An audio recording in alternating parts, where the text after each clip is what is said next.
আজকের এই ভিডিওতে আমি বেসিক্যালি তোমাদের দুটো আপডেট দেব। প্রথম বলে রাখি, আগামীকাল কি নবম দশমের ভেরিফিকেশন লিস্ট প্রকাশিত হবে। যে খবরটি সোশ্যাল মিডিয়ায় খুবই ঘোরাফেরা করছে যে আগামীকাল শুক্রবার কালকের নাকি নবম দশমের ভেরিফাইড লিস্ট প্রকাশিত হবে।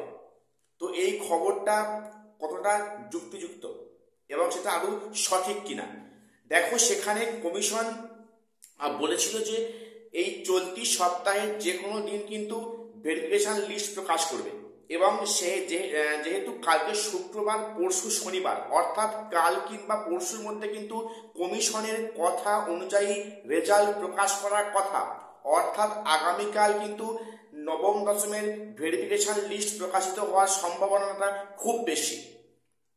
অর্থাৎ আগামীকাল যে লিস্ট প্রকাশিত হবে, এখন প্রশ্নটা সেখানে কি আউট অফ 70 না আউট অফ 80।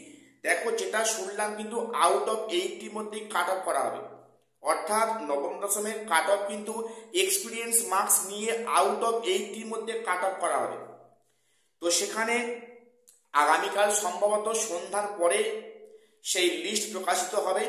এবং আরেকটা খবর দিয়ে রাখি যে কমিশন কিন্তু ইতিমধ্যেই সুপ্রিম কোর্টের হাজির হয়েছে এই প্রক্রিয়াকে আরো ডিলে করার পারমিশন নিতে। অর্থাৎ একাদশ, দ্বাদশ এবং নবম দশমের এই যে প্রক্রিয়াটা ডেডলাইন দেওয়া হচ্ছে 31শে ডিসেম্বরের মধ্যে, সেটা এই মুহূর্তে সম্ভব হচ্ছে না।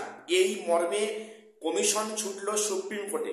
সুপ্রিম কোর্ট যেহেতু ডিসেম্বরের 19 তারিখ থেকে বন্ধ থাকবে, মানে শীতকালীন ছুটির জন্য, সেহেতু তারা আগে কিন্তু পিটিশন ফাইল করেছে কমিশন, এবং সেখানে রাজ্য বা কমিশনের তরফ থেকে কিন্তু সময় চাওয়া হবে এই মানে ডেটটা আরো এক্সটেন্ড করে দেয়।